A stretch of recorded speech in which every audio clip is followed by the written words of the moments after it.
kupitia mtakatifu wako. Aide-nous, Seigneur. Tusaidie Bwana. Tu es là, c'est pour nous bénir, Uko hapa juu ya kutubariki, nous aider à comprendre ta parole. utusaidia kuelewa neno lako. Et nous croyons que tu vas réellement nous assister valablement. Na tunaamini ya kwamba kweli kabisa utatusaidia kweli. Merci Seigneur. Asante Bwana. Nous croyons que tu vas le faire. Tunaamini ya kwamba utayafanya. Au nom de Jésus. Mu jina la Yesu Kristo. Amen. Amen.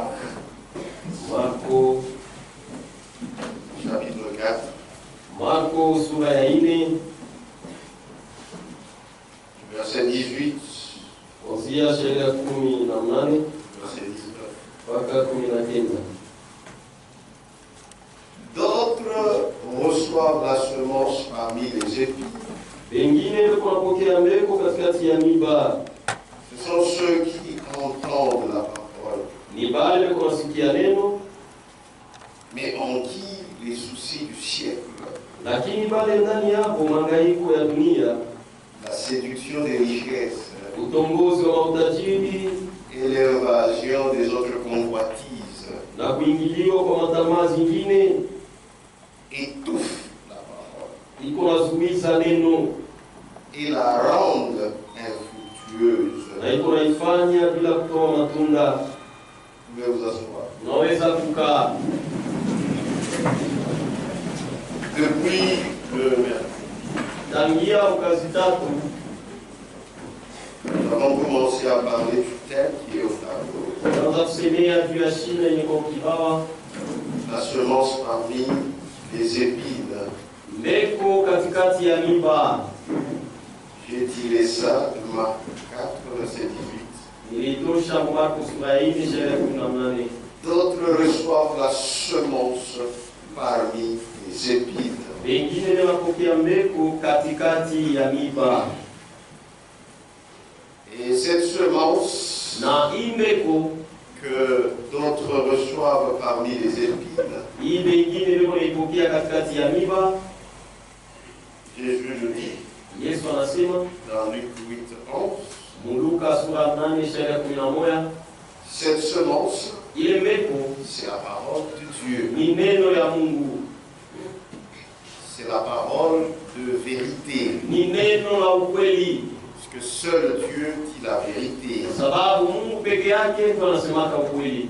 Tout homme soit reconnu pour menteur Mtu wote ajulikane kuwa mwongo en matière de foi. ile naangalia imani, C'est seulement Dieu qui dit la vérité. ni mpaka tu Mungu ndiye anasemaka ukweli, Et c'est seulement la parole de Dieu na ni mpaka tu neno ya Mungu qui est la vraie semence. ndio yenye kuwa mbegu ya mzuri, Et c'est ça la parole de vérité. na ndio neno la ukweli, C'est ça l'évangile. ndio injili, Et c'est ça le message du salut. na ndio ujumbe ya wokovu. Dans cette parole de Dieu, Mwi neno ya Mungu il y a les desseins de Dieu. muko mamako ya Mungu, Ce qu'il a voulu faire à l'humanité. ila alipenda kutendea kulimwengu.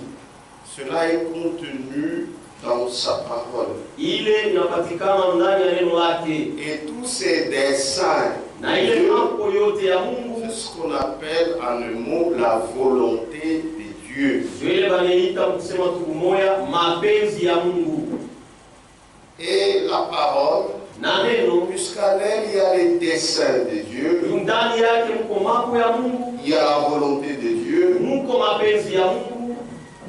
Lorsque tu la reçois bien, Wakati unaipokea vizuri, elle doit toujours avoir un effet dans ton cœur. inapasha paka ikuwe na tendo moyo wako, Puisqu'en elle il y a tous les desseins de Dieu. sababu ndani yake mko makusudi yote ya Il Mungu, y a tous les bienveillants desseins de Dieu. mko mambo mazuri yote ya Mungu. Mais il va falloir que tu la reçoives bien dans ton cœur. Lakini inapasha kwanza uipokee mzuri moyo wako, C'est alors que tout le dessein qui est dans la parole, ile makusudi yote imekuwa ndani ya neno,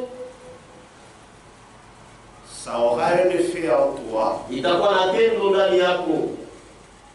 Dans Ésaïe 55, Isaya 55 verset 11. shairi ya 11. Ainsi en est-il de ma parole. Jo hivi iko na neno yangu. Ainsi en est-il de ma parole. Jo hivi iko na neno yangu.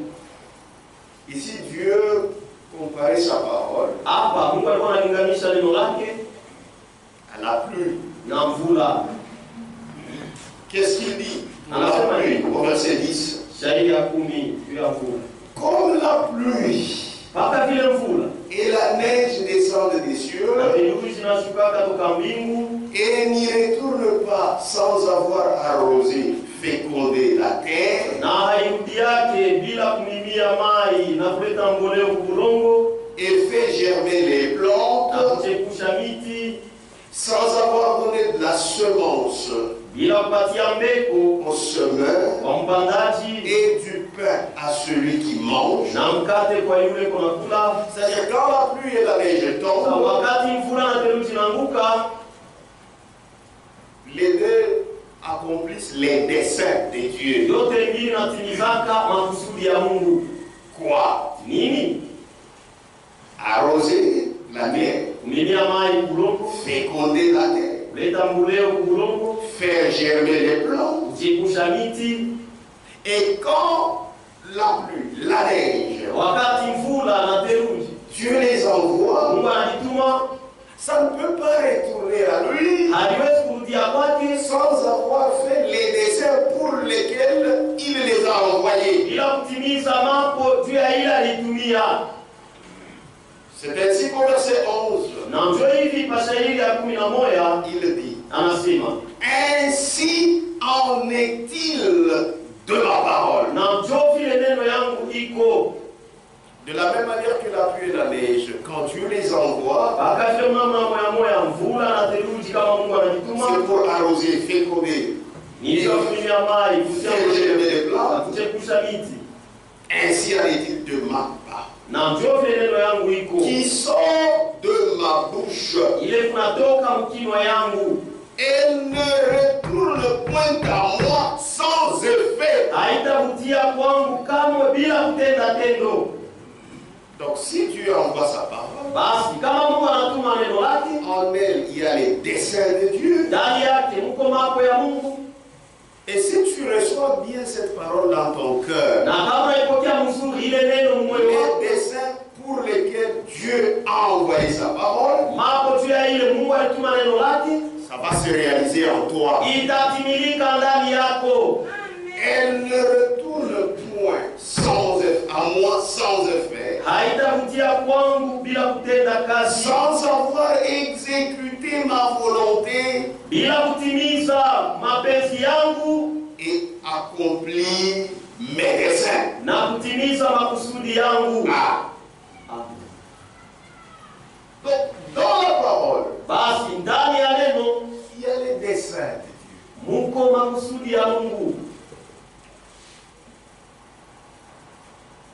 Et ces desseins na hiyo makusudi traduisent la volonté de Dieu. iko naonesha mapenzi ya Mungu. Et il va falloir que cette parole soit reçue dans un cœur bien disposé. Na inapasha ineno ipokelewe mumoyo ilikuwa tayari. C'est pourquoi celui qui reçoit la parole dans son cœur, Ndio kwa maana unapokea neno mumoyo wake sans hypocrisie, bila unafiki, il est béni. umebarikiwa. Parce qu'il verra les effets de la Kwa parole sababu ataona matokeo ya neno en lui. ndani yake. Mais quand tu mens, Lakini kama unalanga, tu fais semblant comme si tu reçois la parole, unalanga unaonesha sio unapokea neno, alors que tu ne la reçois pas, japo hauipokei, tu la rends sans effet par tes pensées, umeifanya bila kuwa na tendo kupitia mawazo yako, mais nous verrons les résultats. lakini si tutaona majibu. La série d'effets dans un cœur bien disposé. Yo iko tayari tu kutimiza makusudi ya kuachana chana yote ile Mungu alitayarisha. Ah, c'est pourquoi Ndio kwa maana Jésus l'appelle une semence. Yesu anaita mbeko. Lorsqu'elle est reçue dans un bon endroit, Wakati napokelewa mfasi ya mzuri, ce qui est dans la parole, ile ingekuwa ndani ya neno ça va se manifester. itaonekana wazi. Puisque dans la parole, Kwa sababu ndani ya neno il y a la vie. muko uzima. Ça va se manifester. Itaonekana wazi. Amen. Amen. C'est pourquoi Frère Franck dit ceci. Ndio kwa maana mtu Frank anasema hivi. Dans son livre, Le christianisme traditionnel, Kitabu yake Christianisme traditionnel. page 132. Karasa wa 132. Écoutez. Msikie. Celui qui reçoit Ule unapokea la parole de la vérité neno ya ukweli, fait l'expérience de ce qui est promis en elle. iko nafanya onjo yenye kulakiwa ndani ya ile neno. Je repars. Na nzurula te. Celui qui reçoit la parole de la vérité Yule mwenye kupokea neno la ukweli, fait l'expérience iko nafanya onjo de ce qui est promis en elle. ya ile yenye kulakiwa ndani ya ile neno. Amen. Amen. Voilà pourquoi Ndio kwa maana il faut croire la parole. inapasha kuamini neno. La parole Neno comme une semence. sa mbeko. C'est pourquoi je vous dis que ça a une série d'effets. Ndio kwa maana niambia sasa tuna matendo ya kuachana chana neno. Et la parole comme une semence Na neno sa mbeko doit se multiplier. inapasha izidishane. Voilà pourquoi Ndio kwa maana la parole neno engendre. inazalaka, Parce que kwa sababu en elle, il y a la loi de la multiplication. ndani yake uko sheria ya kuzidishana. C'est pourquoi le frère continue ici. Ndio Comme kwa je maana disais, ndugu Frank aliendeleza hapa, nilikuwa il nasoma, donne l'écriture de Jacques 1, analeta andiko ya Yakobo sura ya kwanza 18. shairi ya Quand il 18. dit, celui qui reçoit la parole de la Wakati vérité anasema yule mwenye kupokea neno la ukweli, fait l'expérience de ce qui est promis en elle. iko nafanya onjo ile nikulakiwa ndani ya ile neno. Et il donne directement l'écriture. Na maana Bwana analeta andiko. De sa propre volonté, Anasema kwa mapenzi yake mwenyewe il nous a engendrés alituzala par la parole de la vérité. kwa neno la ukweli, Et il souligne, na anapiga sahihi. en parlant par engendré par la parole, il dit né de nouveau. Anasema lenye kuzaliwa jipya, Né de nouveau. lenye kuzaliwa jipya, Il souligne, na anapiga sahihi. de sa propre volonté, Kwa mapenzi yake il nous a engendrés alituzala par la parole de la vérité. kwa neno la ukweli, Et il souligne, na anapiga sahihi. né de nouveau, Lenye kuzaliwa jipya, pour que nous soyons une sorte de prémisse ili tupate kwa aina ya malimbuko de ces créatures. ya maumbile yake. Donc quand vous êtes né de nouveau, Na kama unazaliwa jipya, vous devenez les prémices de ces créatures. unakuwa malimbuko ya maumbile yake. Mais non, Sasa nous comprenons tunaelewa que dans la parole, ya kwamba ndani ya neno ya Mungu il y a les desseins de Dieu. mko makusudi ya Mungu. Bref, il Kifupi, y a sa volonté. mko mapenzi yake. Amen. Amen. Quand vous naissez de nouveau, Wakati unazaliwa jipya, quand vous naissez de nouveau, wakati unazaliwa jipya c'est-à-dire ni kusema vous avez la vie éternelle. uko na uzima wa milele. Vous avez reçu la vie de Dieu. Unapokea uzima wa Mungu. Que Frère Branham aimait appeler Leo tunapenda kuita avec Zoé. mkigreki zoe. Vous recevrez Unapokea la vie de Dieu. uzima wa Mungu. Vous connaissez la vie de Dieu. Unajua C'est une uzima vie éternelle. ni uzima wa milele. Donc quand vous naissez, la nouvelle naissance, Sema kuzaliwa jipya, vous avez la vie éternelle. sema una uzima wa Ça milele. veut dire aussi que vous êtes sauvés. Maana yake tena ushaokolewa. Vous ne pouvez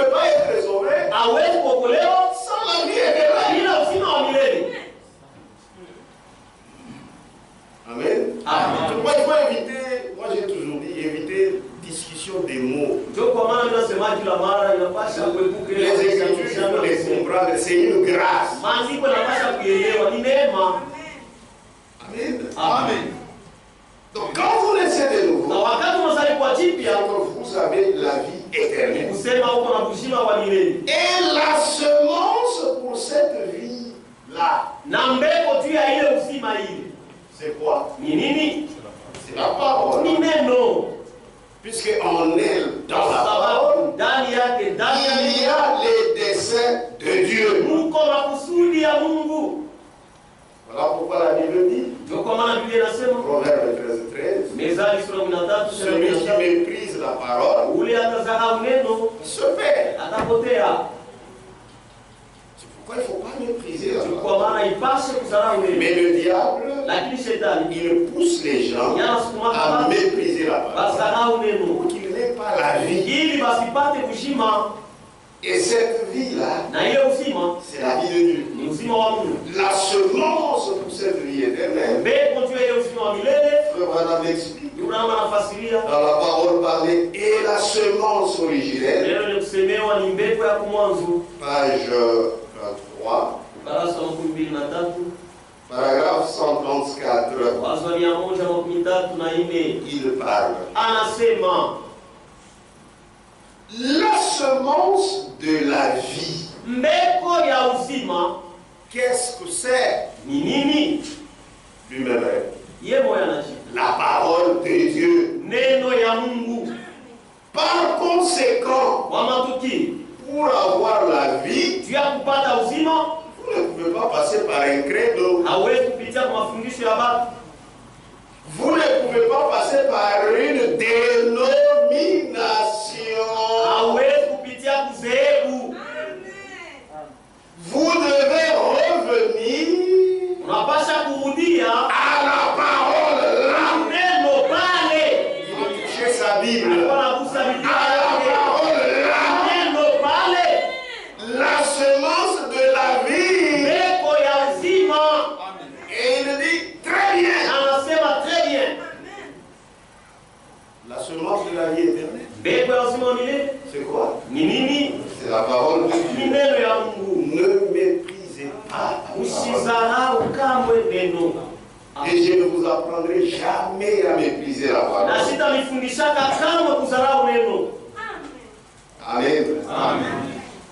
Seule la parole de vérité Pata tu neno la ukweli engendre, jue na zalaka, c'est-à-dire ni kusema nous donne la nouvelle naissance. iko natupatia kuzaliwa kupya, Et on a vu ça pendant la semaine. na tuliona katikati ya juma Comment le prophète explique. namna kanabii nafasiria, Il dit, anasema Jésus Yesu est mort à la croix alikufa kumsalaba pour finir, juu ya terminer en nous kumaliza l'hybridation.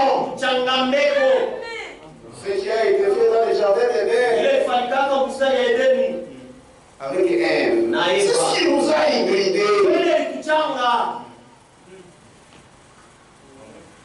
Et Jésus est mort à la croix. Na Yesu alikufa kumsalaba C'est pour terminer cette hybridation. ni juu ya kumaliza ile En mchangambeko. notre terre, il est mort à la croix pour nous retourner à la parole. Pia kuturudisha kuneno. C'est pourquoi il devait venir en tant que cause.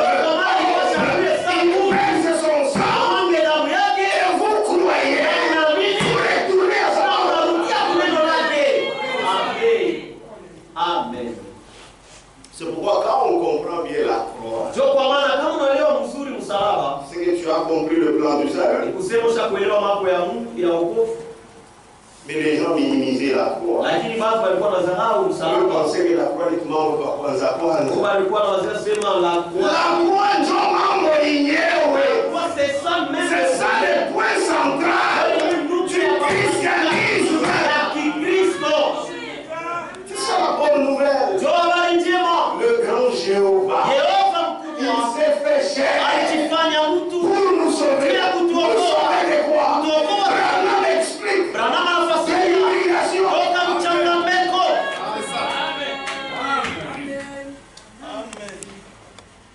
C'est la vérité. Jésus est mort à la croix Yesu alikufa kwa msalaba pour cesser le problème de l'hybridation, juu ya kumaliza mambo ya mchanganyiko, pour nous retourner à sa parole. juu ya kuturudisha kwa neno Et lake. vous savez, sa parole, pourquoi? Na mnajua neno lake Puisque sa parole, c'est ça la semence ndio mbeko pour la vie juu éternelle. ya uzima wa milele. Écoutez comment Franck explique. Msikie namna gani Franki kunafasiria. Est-ce qu'on est ensemble? Amen. C'est dans la lettre circulaire Ni barua kuzunguka d'octobre 1982. ya Oktobre 1982. Octobre 1982, page 2. Oktobre 1982 ukurasa wa pili. Beaucoup n'étaient pas là. Ramida wakwake kwa wakati. Notre pardon, Usamaha wetu, notre délivrance ufungulivu wetu et notre réconciliation na upatanisho wetu ont été accomplis par le sang de l'agneau. ilitimilika kupitia damu ya mwana kondoo. Et il dit, Na anasema par le sang de l'agneau de Dieu, kupitia damu ya mwana kondoo wa Mungu versé à la croix de Golgotha. katika msalaba ya Golgotha. Mais Lakini pour la nouvelle naissance, juu ya kuzaliwa chipya, la semence divine de la parole mbegu ya Mungu ya neno est indispensable. ile kuyashurti Je reprends. na nzurula tena. Notre pardon, Usamaha wetu, notre délivrance ufungulivu wetu et notre réconciliation na upatanisho wetu ont été accomplis ilitimilika par le sang de l'agneau de Dieu, kupitia damu ya mwana kondoo wa versé Mungu à la croix de Golgotha. kumwagika kumsalaba Golgotha. Mais Lakini pour la nouvelle naissance, juu ya kuzaliwa chipya, c'est ça le docteur frère. ndio mwalimu fulani. Mais pour la nouvelle naissance, Lakini juu ya kuzaliwa chipya, la semence divine mbegu ya Mungu de la parole ya neno est indispensable. iko ya shurti. C'est-à-dire, hakuna namna ufikie bila kupitia kuneno. Amen. Sans semence, Mbegu yake bila mbegu, sans semence, bila mbegu il n'y a pas de nouvelle vie. hakuna uzima mpya. Pas de naissance venant de Dieu. Hakuna kuzaliwa kutokea kwa Mungu. Je relis. Na nzula tena kusoma.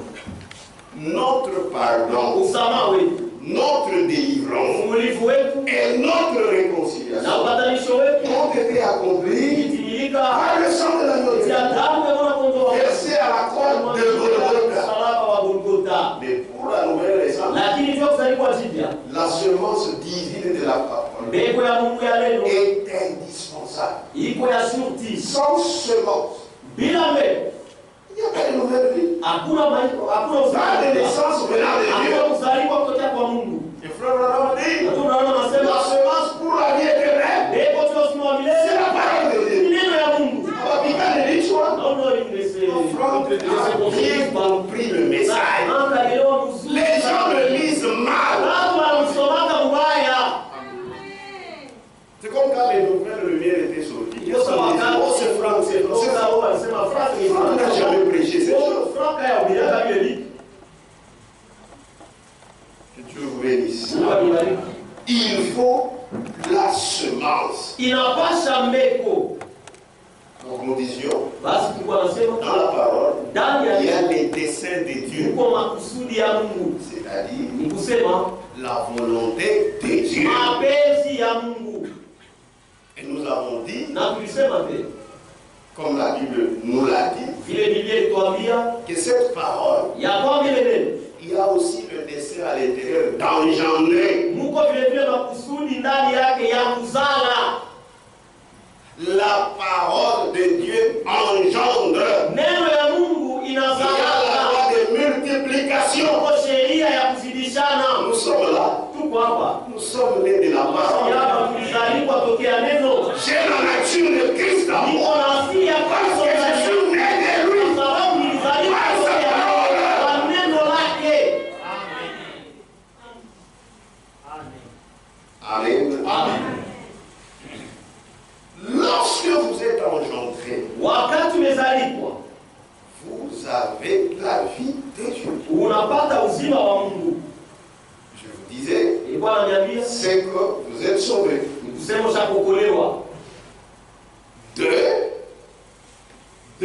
Tokea ya La pili, parole de Dieu neno ya Mungu sauve. inaokoaka. Amen. Amen. Donc la parole de Dieu Neno ya Mungu sauve. inaokoaka. La parole de Dieu Neno ya Mungu sauve. inaokoaka. Jacques. Yakobo.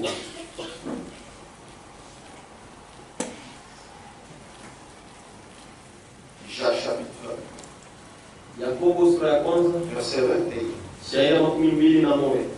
C'est pourquoi, Njoo kwa maana rejetant toute souillure kitupa uchafu wote et tout excès de malice, na kutanja wote wa kupitilia, recevez avec douceur pokea na upole la parole neno qui a été plantée en vous ile lipandwa ndani yenu et qui peut na inaweza sauver vos âmes. kuokoa nafsi zenu. Qu'est-ce qui peut sauver vos âmes? Nini inaweza kuokoa nafsi zenu? C'est quoi? Ni nini? La parole de Dieu. Neno ya Seule Mungu. la parole de Dieu. Ni mpaka tu neno ya Mungu. Pas la parole des hommes. Hapana neno ya Mungu ya watu. Amen. Amen. Donc, Basi la parole engendre, neno inazalaka, la parole sauve. neno inaokoaka. 3. La parole guérit. Tatu, neno inatunzaka. La parole guérit. Neno inatunzaka. Psaume 107. Zaburi 107. Est-ce qu'on est ensemble? Amen. Psaume 107. Zaburi 107 18 à 20. shairi ya 18 mpaka 12. On commence à 18, c'est mieux. Mais le problème, c'est 20. Mambo ni Leur âme avait en horreur toute nourriture. nafsi yako ilichukiaka chakula yote Et il touchait aux portes de la mort. na barazaka kugusa milango ya Donc, lufu. ils étaient près de la mort. Walikuwa karibu. Dans leur détresse, Mutabu yao ils crièrent à l'Éternel. akamlalamikia wa milele, Et il les délivra de leurs angoisses. akaokoa toka huzuni yao kubwa, Il envoya sa parole akatuma neno lake et les guérit. na ikawaponya, Il les fit échapper de la fosse. akawaepusha toka shimu. Et cette guérison ici, Na hiyo utunzo ile c'est la guérison ni utunzo tant spirituelle ya kiroho que physique. na mwili. La parole Neno guérit l'âme. inatunzaka La nafsi, parole neno guérit les hommes. inatunzaka mwili. Amen. Amen. Amen. 4. Ine Oh, il y a beaucoup de choses que la parole fait. uko vitu ya mingi vile neno nafanya Et la parole na neno nous permet inatuguswaka d'être scellés du Saint-Esprit. tupate kutiwa muhuri wa Roho Mtakatifu. Éphésiens. Wa Efeso. Est-ce qu'on comprend? Amen. Éphésiens. Wa Efeso Chapitre 1. sura ya kwanza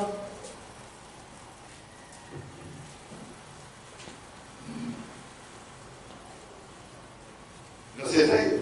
shairi ya 13. En lui, Ndani yake vous aussi, na mweye vile vile, après avoir entendu la Isha. parole de la vérité, kisha kusikia neno la ukweli, et on explique même cette parole de vérité, c'est quoi? na wanafasiria neno la ukweli, L'évangile de votre salut. injili ya wokovu wenu.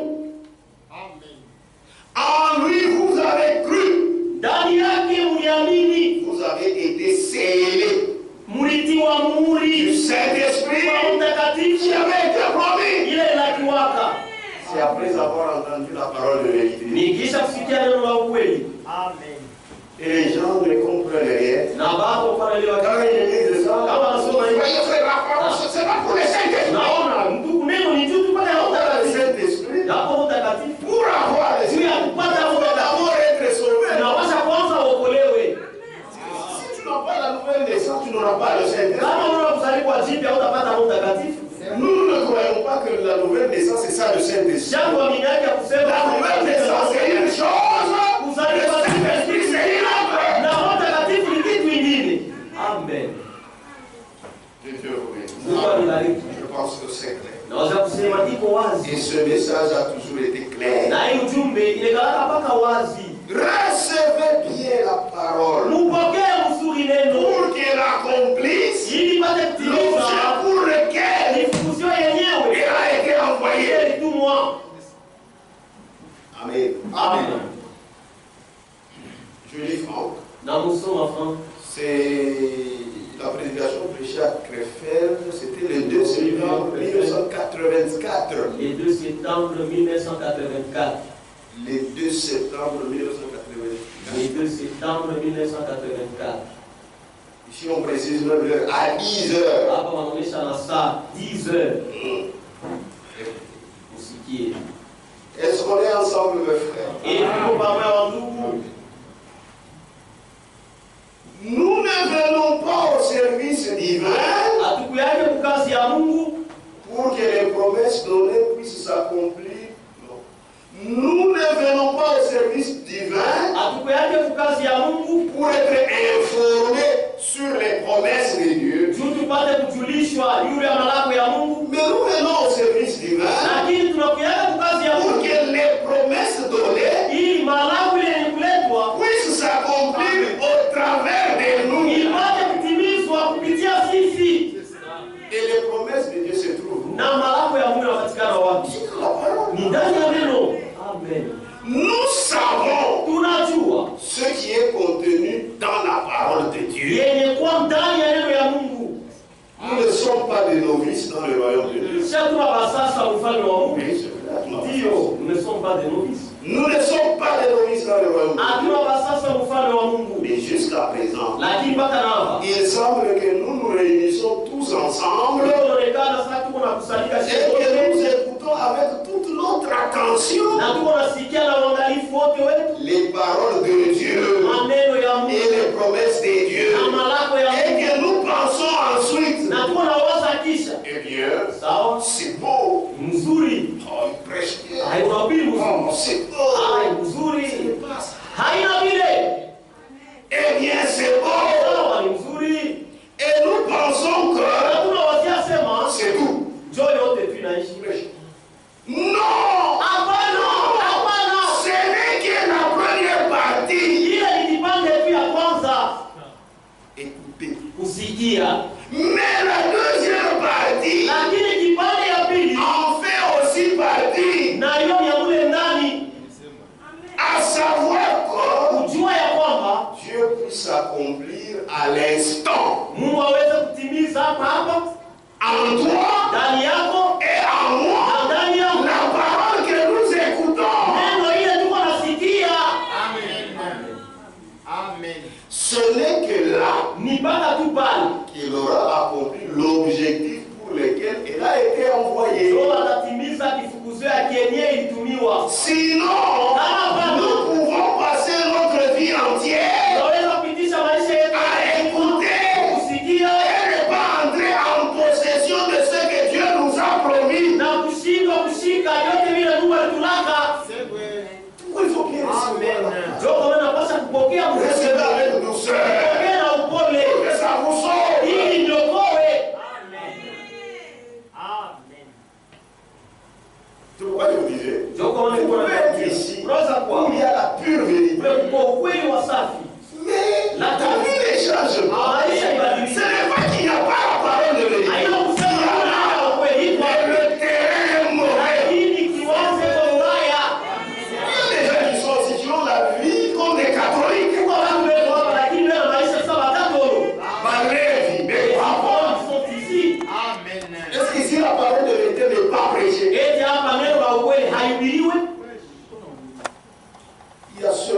kukoba.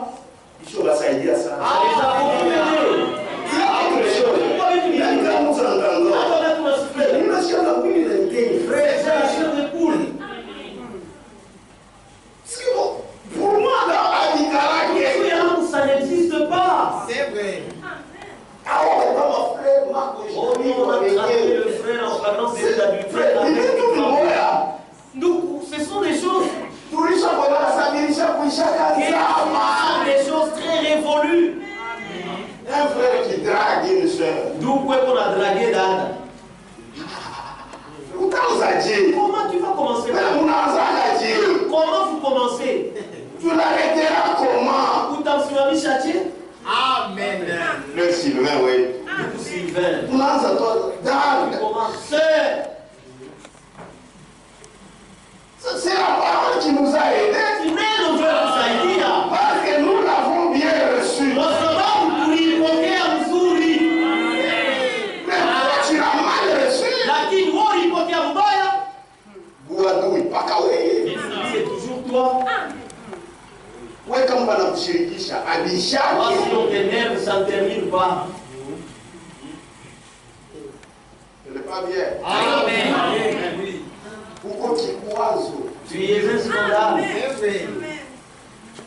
Une pierre d'achoppement. Liko ya kikwazo. Amen. Pour ceux du dehors. Tu as baini. Il y a des gens qui passent ici. Si Dieu m'aide, Kama Mungu anamsaidia. j'irai aussi écouter cette Na parole. mimi nitaisikia Et ile ça va m'aider. na itanisaidia. Amen. C'est la vérité. Ni ukweli. C'est grave. Ni hatari. Nous sommes. Lizo. Oh, eh bien, c'est beau. Mzuri. Et nous pensons que c'est tout. Na tunaweza sema kuna hizo. Hapana, hapana, hapana. Ce n'est que la première partie. Ni kipande tu ya Mais kwanza. la deuxième partie Lakini en kipande ya fait pili aussi partie. nayo ni sehemu À ya savoir que kujua ya kwamba Dieu puisse accomplir à l'instant en toi et en moi Mungu aweze kutimiza pale pale ndani yako na la ndani yako. parole que nous écoutons. Neno letu tunasikia. Ce n'est que là Ni mpaka tu pale. qu'il aura accompli l'objectif pour lequel il a été Ndio envoyé. itatimiza kifukuzio ya kile kenye ilitumiwa. Sasa Sinon, kama hapana, nous pouvons passer notre vie entière tunaweza kupitisha maisha yetu yote à écouter kusikia et ne pas entrer en possession de ce que Dieu nous a promis. na kukosa kushika yote ile Mungu alitulaka. Amen. Même la vie éternelle, Hata usiwa. c'est une promesse. C'est ce que la Bible dit. Ndio Biblia inasema. Sinon, nous pouvons passer notre vie entière Kama bado tunaweza kupitisha maisha yetu yote kusikia et ne pas entrer en possession na kukosa kushika de ce que Dieu nous a promis. ile Mungu alitulaka. Maintenant, écoutez. Sasa usikie. Alors, Pale les perdus restent perdus. kupotea, anabakia kupotea. C'est là où il y a la vraie parole. Pale kwa neno ya kweli. Puisque tu ne la reçois pas bien. Wewe ulipokea Si usiku. tu étais perdu, tu restes perdu. Pourquoi on vous a toujours dit? Ce n'est pas où j'entre au tabernacle. Soyez en contact. Parole de Dieu. Pour être engendré.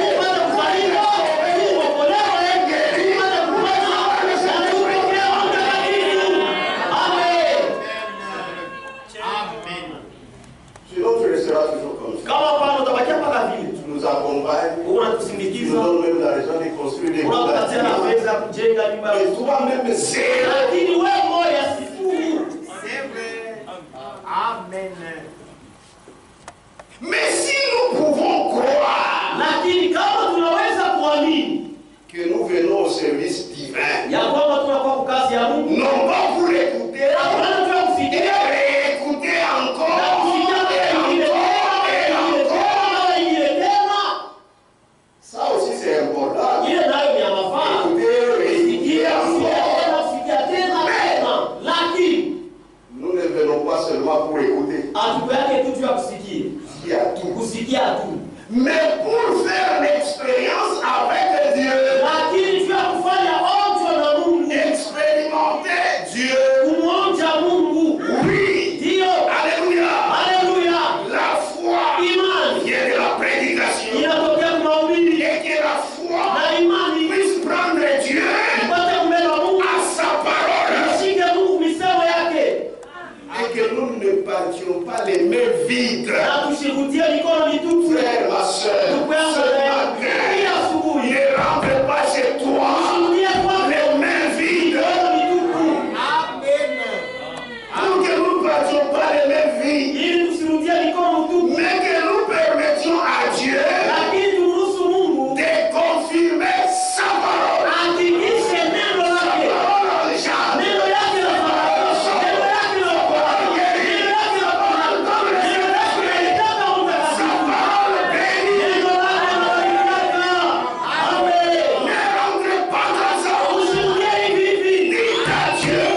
accomplisse ce pourquoi elle a été envoyée. itimize kenye kile ilitumiwa. Mais toi, tu connais les choses Lakini unajua vitu qui font que iko nafanya tu ne reçois rien. usipokee kitu. La parole est là. Neno liko hapo. Ici à Kimbe, Hapa il n'y a Kimbe aucun endroit hakuna nafasi où ces choses kule hivi se font, vinafanyika. sinon qu'ici. Isipokuwa hapa tu. Amen. Même si vous ne dites pas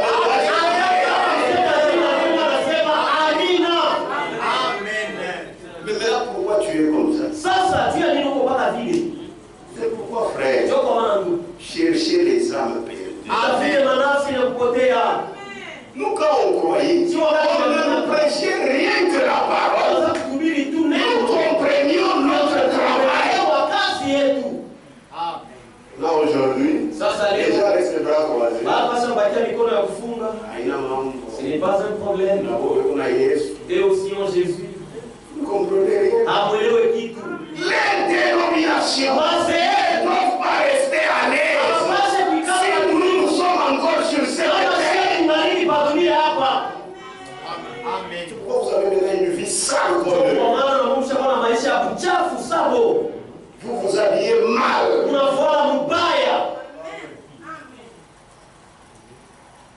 C'est moi, vous prédicateurs. Que Dieu vous aide.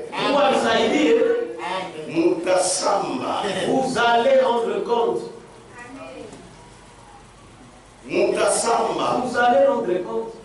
Puisque la légèreté Kwa sababu ne commence pas par vous. ayazi yake Ça commence par nous. inaanziaka kupitia shii. Si cette parole, toi prédicateur, Kama hii neno wewe ça mzima ne t'a pas encore bien aidé, haiyakusaidia mzuri bado, asiyepo jusqu'à ce que mpaka na tu basi sentiras que utasikia tu kwa peux aussi aider les na autres. mimi naweza kusaidia wengine, Puisque quand tu as tes propres kwa faiblesses, sababu kama puisque unawamsaidia quand tu peux passer à la chair, unaweza kupita kulimbali tu commences maintenant à mettre des noms dans le vin kuweka mai mvinyo pour que toi aussi tu te retrouves. ili na wewe Ce n'est pas correct. haina mzuri. Revenons à la parole. Turudie kuneno. Qui aime la parole de Dieu? Nani anapenda neno la Que Dieu vous bénisse. Mungu? Ne méprisez pas la parole. Usisahau neno. Que Dieu vous bénisse. Mungu akibariki. C'est la vérité. Ni ukweli. Maintenant, Luc. Sasa Luka. Luc, chapitre 8. Luka sura ya 8 Verset 5.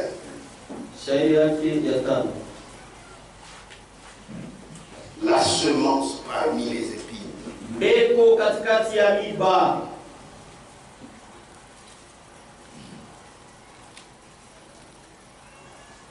Un semeur Mpandaji mmoja sortit pour semer sa semence. akatoka juu ya kupanda mbeko yake. Comme il semait, Vile alikuwa anapanda, une partie de la semence tomba le long du chemin. kipande ya mbeko ikaanguka njia, Elle fut foulée aux pieds des oiseaux du ciel, la mangèrent. wakaikanyaga kumikulu na bandeke wakaikulia. Ça n'aura pas d'effet. Haitakuwa na tendo, Allez, je vais courir. on va les manger.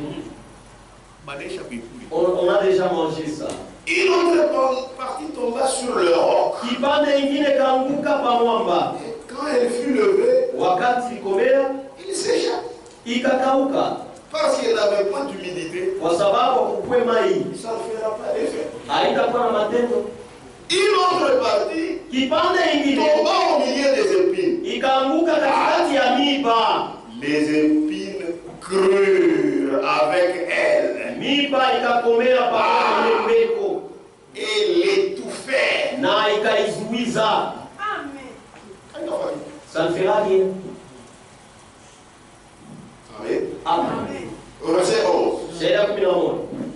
L'interprétation. Voici ce que signifie cette parabole. Tazama maana ya hiyo fungo. La semence est la parole de Dieu. Mbeko ni neno ya Mungu. Ceux qui sont le long du chemin, Bale wenye kuwa ce sont ceux qui entendent. ni bale wanasikia, Puis le diable vient kisha diabolo anakuya et enlève de leur cœur la parole. na anatoa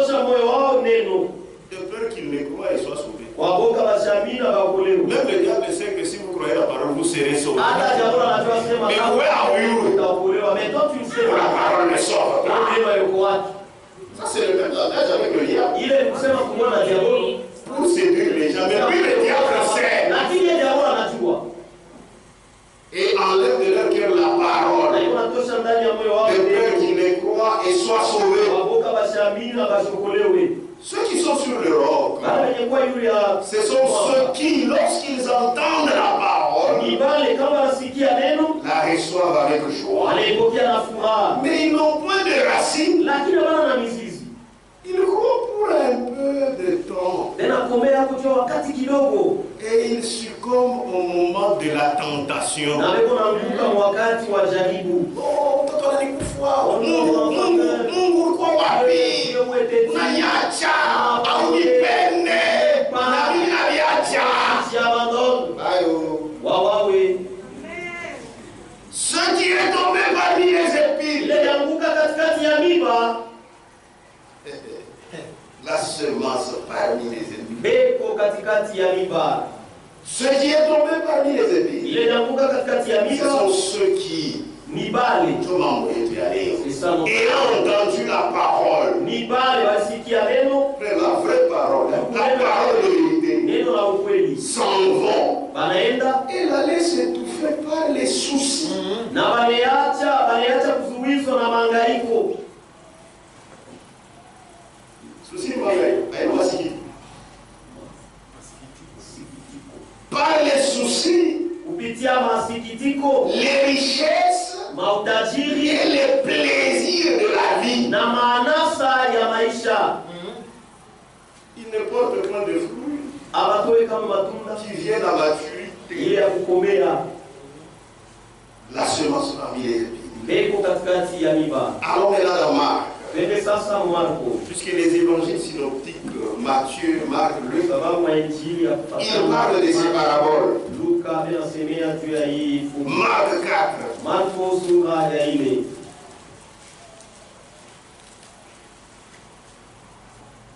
18. Shairi 18. Je vais les transommer. C'est ce qu'on dit. D'autres reçoivent la semence Wengine wanapokea mbeko parmi les épines. katikati ya miba. Ce sont ceux qui entendent la parole. Ni bale wanasikia neno. Donc, il n'y a pas. C'est ici. Amen. Mais en qui les soucis du siècle, Lakini pale ndani yao masikitiko ya maisha du siècle, ya dunia, la séduction des richesses utongozi wa mautajiri et l'évasion des autres convoitises. na kuingiliwa kwa matamaa zingine.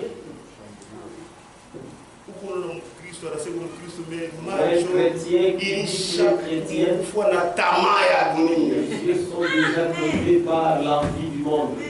étouffe la parole. Na iko nazuiza neno Mpyote ukwao. dans tout tu Muma politique dans la ukwao. politique tu Muma mimbo ya kidunia. dans les Muma maika la mai ukwao. Mufutubolo ukwao. Mukunywa ukwao. Dans prendre la Oh, la foi c'est dans les cœurs. imani ni moyo. C'est faux. La parole n'a pas encore touché ton cœur. Neno hayakusabado moyo wako. Amen. Mais en qui les soucis du siècle, Lakini pale la séduction des richesses. masikitiko ya dunia, makombozi ya utajiri. Abantu bali kwa kushindikisha Oh, shii. les gens qui sont venus accompagner. Bonjour. Ce sont Bonjour. deux. Siaba. Si Hatutakuya kupata biftek. nous ne mangerons pas les biftecs, Est-ce qu'on va pour manger des biftek, il faut être riche. est-ce qu'on t'a dit tu as pris la biftec, tu n'as pas sur l'utajiri? Quand on va wishi, pour être un peu curieux, on va le frère. Et qu'on a. Si je ne mange pas, c'est le frère qui a la joie. Frère, on est léger au biftek. J'ai dit frère, à Ça chaque va la fois, biftek. est-ce que je ne vais pas manger les biftecs? On appelle ça pas couper, oui. Toi, tu veux qu'on te donne seulement La toi. parole n'a pas encore agi. Les autres convoitises Na matamaa zingine étouffent la parole iko nazuiza neno et la rendent infructueuse. na iko naifanya bila kutoa matunda. Frère, il y a des choses à éviter. Ndugu, kuko vitu vya kuepuka. car elles empêchent la parole à accomplir le dessein pour lequel Dieu l'a envoyé. Sababu inazuiza neno ipate kutimiza makusudi yenyewe Ce sont des choses ni vitu qui étouffent iko nazuiza la parole neno pour que ça fasse ces choses. ili timize hivi vitu vyote. Amen. Amen. C'est pourquoi recevez avec douceur Ndio kwa maana mpokee na upole la parole neno qui a été plantée ile ipandwa et qui peut sauver vos na âmes. inaweza kuokoa manafsi zenu. C'est ça, recevoir bien Jésus. Ndio kupokea mzuri C'est Yesu. ça, Jésus est la bienvenue. Ndio kupokelea mzuri Yesu. Yesu. Que Dieu vous bénisse. Mungu alibariki. Maintenant, Sasa on parle un peu de ces choses tusemee kwanza tu hivi vitu qui étouffent iko na vile viko nazuiza la parole, neno, qui étouffent la semence. iko nazuiza mbegu. On va dans Luc. Twende Luka. Est-ce qu'on est ensemble? Amen. Luc chapitre 8, Luka sura ya 8 verset 14. shairi ya 14. Vous savez là-bas, là on dit, Unajua pale wanasema on commence d'abord par les richesses. Hein? wanaanzia vile na mautajiri. Les richesses. Mautajiri. Les richesses. Mautajiri.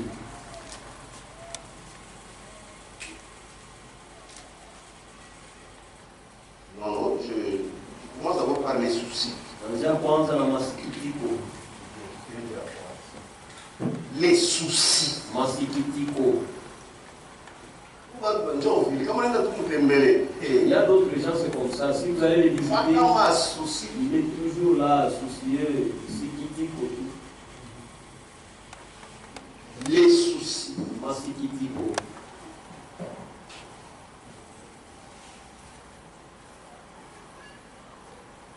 Ah, on dit, Anasema ce qui est tombé parmi les épines, ile yangu katikati ya ce sont miba ceux qui ayant entendu la parole, ni bali cha kusikia s'en neno. vont et la laissent étouffer par les soucis. Anaenda na baniacha kuizuizwa kupitia masikitiko. Mais dans Marc 4, 19, on dit, Lakini Marko sura ya ile shairi ya 19 on wanasema ajoute les soucis du siècle, on précise. banaongeza pale masikitiko ya dunia. Les soucis du siècle. Masikitiko ya dunia.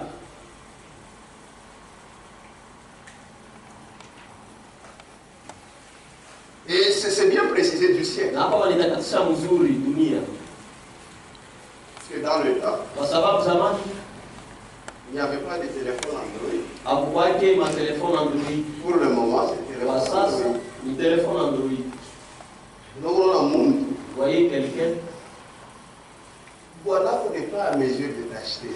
kama hii ashina mkipimo kuzia hivi. On a un peu chéri. Toi femme tu es déjà fâché. Na kuomba uombe. Je ne prie même pas. Pourquoi? Dieu a dit Android. Android. Souci du siècle. Masikitiko ya dunia. Kulitokea modèle moi fulani. Il y a un modèle qui est apparu. La Mungu a dit, Lève-toi, dis. il est modèle. Ce modèle-là. Selon les dates de l'Étoile. Tu as vu cette sœur-là pour aller On a travailler. besoin. J'ai aussi besoin. Souci du siècle. Masikitiko ya dunia. Dieu vous a béni. Mungu alinibariki. Na moyen de transport. Vous avez des moyens de transport. Si. Chez Nous avons le frère Kabi. Tu vois ces frères Kabila. Nous avons le frère Bala. Tu vois les véhicules. Est-ce que là on a tout mon nom? Est-ce que toi tu n'es pas Ah ouais, c'est pour ça qu'on a oui. Est-ce que tu ne peux pas aussi acheter ça? Frère, Oui. nous, Si, hein. même quand nous nous habillons, Alors être la voilà. c'est pour l'utilité. Dieu à ma femme. Ce n'est pas pour Béchan. Haina tu ya kubechana. Ni concurrence. C'est pourquoi frère Bala. Ndio kwa maana On kuna a offert gari ya sasa. bali mpatiaka gari ya Nasema hapana, mimi yangu ya zamani. seulement mon ancien véhicule là. Jina yule ni ya kanoni. Si absolument. Sina moyo.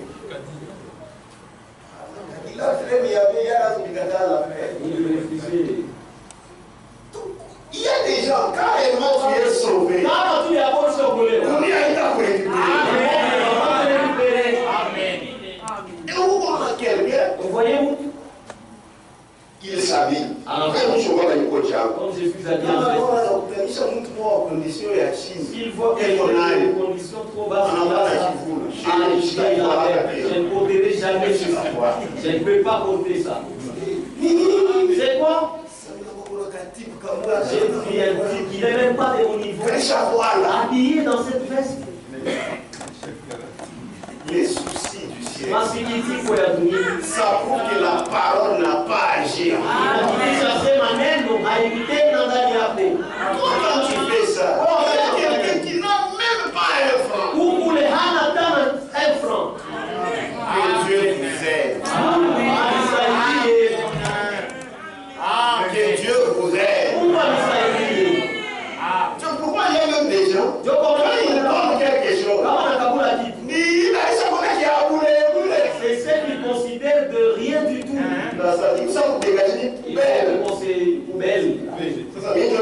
Alors moi je suis devenu une poubelle. Mais donne-moi une autre chose. Il y a des gens qui font ça. Pourquoi on va dans la famille à vie? Chérie. La chérie. J'ai vu quelqu'un vraiment dire prends ça, donne même à Kissima. Dieu voit ton cœur. C'est ça que tu fais. Tu vas mépriser. C'est pourquoi quand vous donnez, il faut donner avec tout votre cœur. Je deviens ta poubelle. Amen. Amen. Ni ukweli.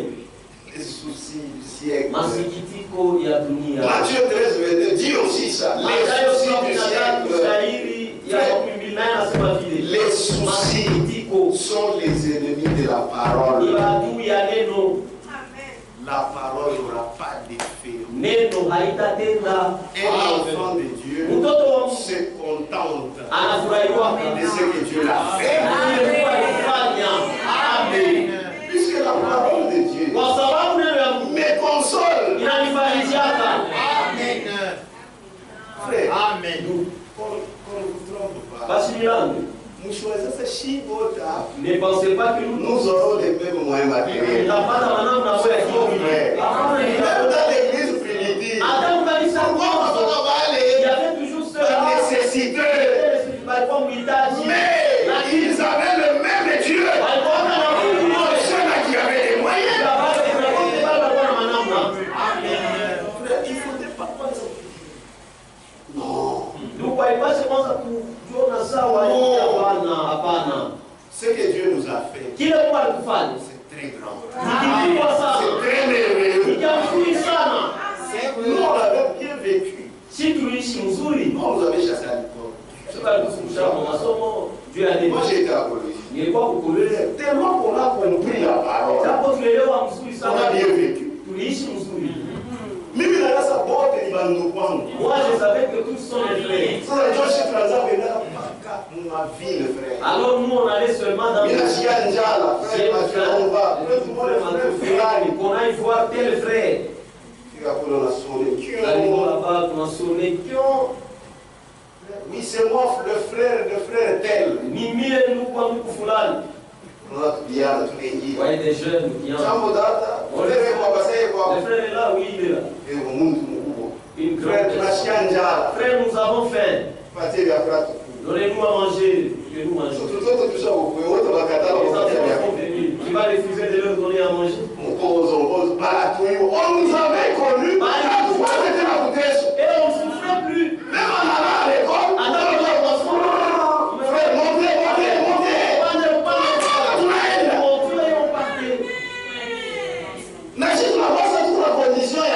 et nous aussi on paraissait comme ça. Vos amis ont fait alors toi tu t'es dit quelles sont les choses de ton frère?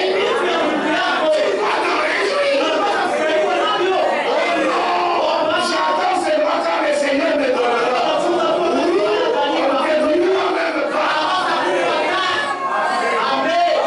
Quand tu ne te réjouis pas, tu blagues ton frère. Il y a quelque chose qui ne va pas. Et même quand tu le donnes, il sait pourquoi il donne. Oh, ma vieille.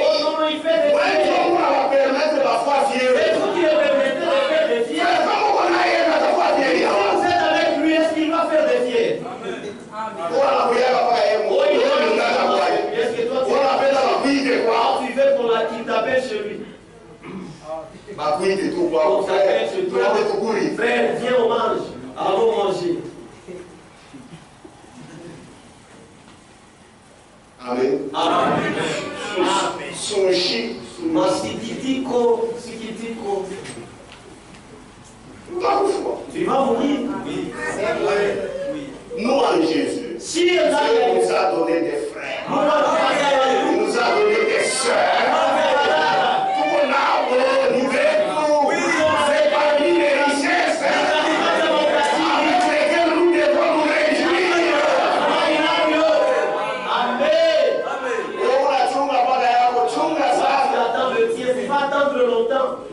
Quand le frère est béni, je suis béni. C'est la vérité. Maintenant, toi, il y a des jalousies. Même ma honte, il y a jalousie. Même la prière, c'est une prière de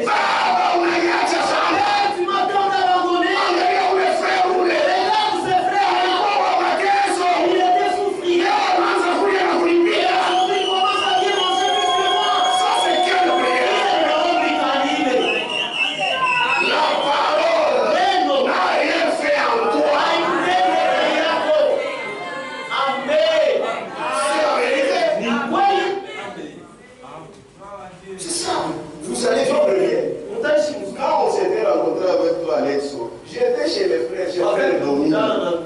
Il a la cour, c'était pas chez nous. Frère, je n'avais pas une bonne santé. Frère, nous ne pouvons pas manger. Il y a rien. Rien manger.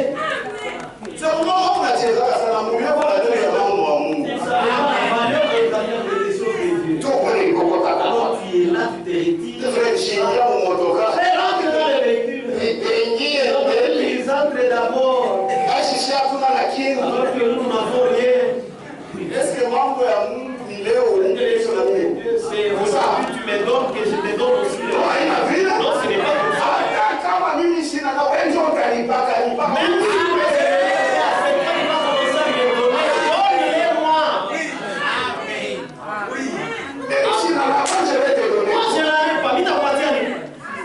Amen.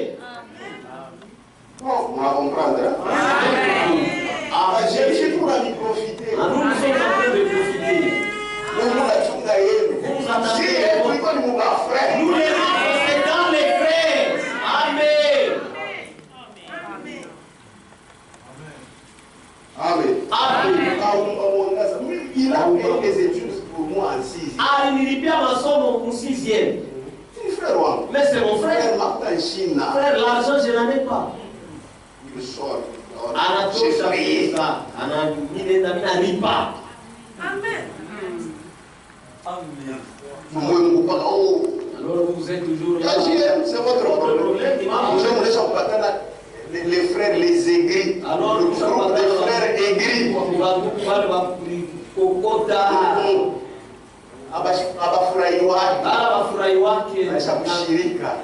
Ils sont énervés. Non, les frères de Kimembe sont When Job Mubaya.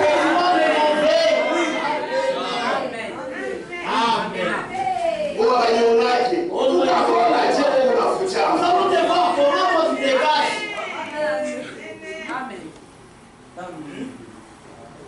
Que Dieu vous bénisse. Toi, tu ne fais que te cacher. Comment est-ce que nous allons te voir? Que Dieu vous bénisse. 1 Pierre 5. Petro wa kwanza sura ya 5. Maisha hiyo kidogo. Profite de ce que le Seigneur te donne. 1 Pierre 5. Sura ya 5. Petro anamuonesha Yesu, nous avons tout pris. Petro a dit à Jésus, tu as vioté. Yesu anamjibu. Jésus lui a répondu. Utapata ba frère. Vous aurez des frères. Amen. Verset 7. Sheria 7. Et déchargez-vous sur lui na mumutulie yeye de tous vos soucis. Masikitiko yenu yote. Car lui-même kwa maana yeye moya prend soin de vous. Atanihaidia. Amen. Vos soucis là. Ile masikitiko yenu. Mumutulie Yesu. Déchargez-vous sur lui. Amen. Laissez que la parole fasse ce pour lequel le Seigneur l'a donné. Mwache neno ifanye kile kienye Bwana aliletea. Amen. Amen. Ça c'est la première chose, les soucis. Hii ni kitu ya kwanza, masikitiko. Deuxièmement, ce sont les richesses. Ya pili ni mautajiri. Écoutez comment dans Marc. Asikete Marko anaisemea. C'est très important. Ya mafasa sana wangu kwangu. Marco.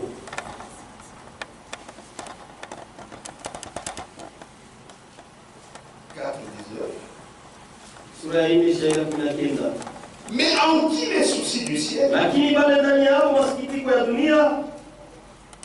La séduction des richesses.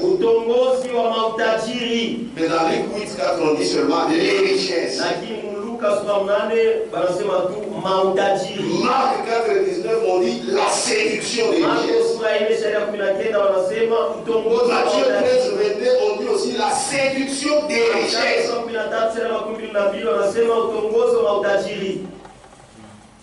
Amen. Amen. Tu peux les avoir. Et ça te séduit. Et tu penses qu'on n'a pas. Non. Amen. Puisque c'est lui qui a Jésus, même s'il a les richesses, il ne mettra pas confiance en ses richesses. Ici, la séduction des richesses, même celui qui n'en a pas, il faut séduire.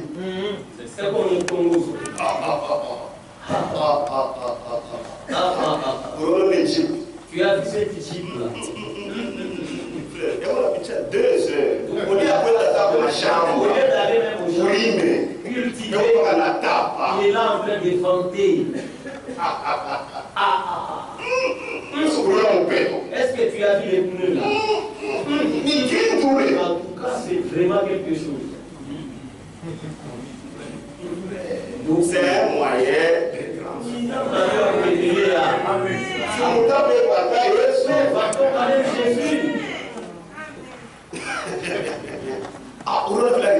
tu as vu comment il est descendu? Préso.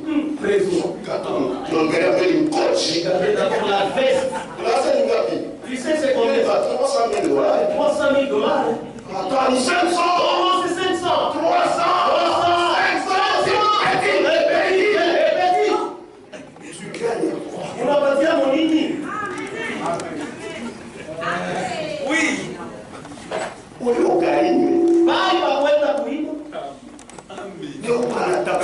Tu ne fais que vendre les vestes. Non, il y a bien, mais ça ne me convenait pas bien. Un chrétien n'est pas. Ce ne sont pas des fanatiques. C'est pourquoi les choses là des passions, nous ne voulons pas. Imagine, tu es fan de foot. Mais tu commenceras toujours à vendre. Tu as vu Ronaldinho.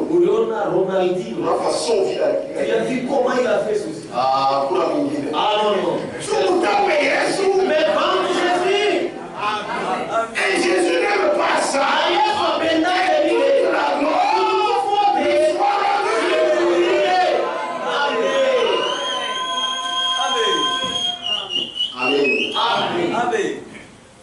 Ne vous inquiétez. C'est que Dieu a préparé pour vous.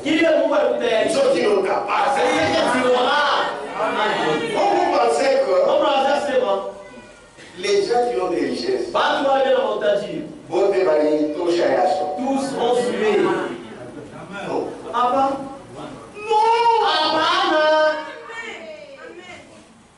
Moi j'ai toujours dit, il y a des langages qu'il faut cesser. Vous êtes paresseux. Toi, tu sais comment le frère souffre. Mais après qu'on laïque, après la souffrance, il a trouvé 3 000 francs. Mais oui, tu n'as même pas. Tu ne fais que dormir. Par mois, $10 000. Moi, j'ai $10 000. Mais ça, c'est des paresseux. Moi, c'est ma méthode. n'encourage pas les paresseux. Amen. Quand vous paresseux, vous paresseux. Si tu es paresseux, tu dois arrêter d'être paresseux. Matthieu. Matayo. Est-ce qu'on est ensemble? Amen. Est-ce qu'on est ensemble? Oui. Amen. Matthieu. Matayo. Chapitre 6. Sura ya sita. C'est 25. Shairi ya makumi mbili na tatu. Wow, avec toute ta vieillesse ici et des cheveux. Tu n'as rien? Ah. Tranquillise-toi. Et toi aussi, tu n'es pas mort. Qui c'est que tu ce que tu n'as pas, tu en auras. Ce que tu as, tu en auras toujours. Ce sont des nouveaux riches. Nous, on a vécu pendant la période de Mobutu, on connaît les riches de cette époque. Frère, humilie-toi. Amen.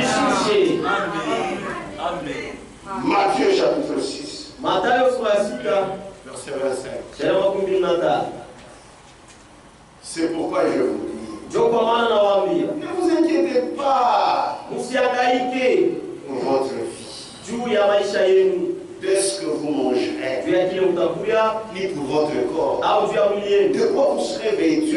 La vie n'est-elle pas plus que la nourriture? Elle est corps plus que le vêtement. Tu es en bonne santé, c'est bon. Pendant que nous parlons, il y a un grand milliardaire. Et on est à oxygène.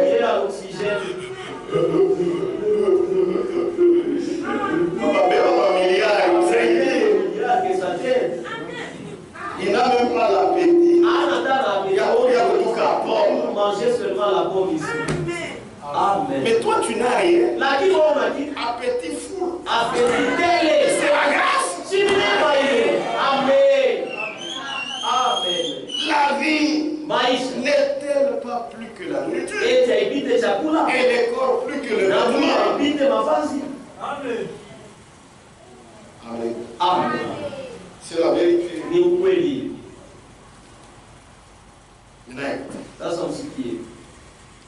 Ne vous inquiétez donc point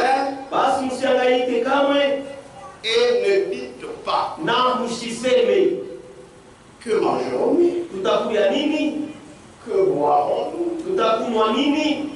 Nous voulons la confiance dans l'amour. C'est celui qui a confiance en Dieu. De quoi serons-nous vêtus? Car toutes ces choses, celui qui parle ici, c'est Jésus. ce sont les païens qui les recherchent.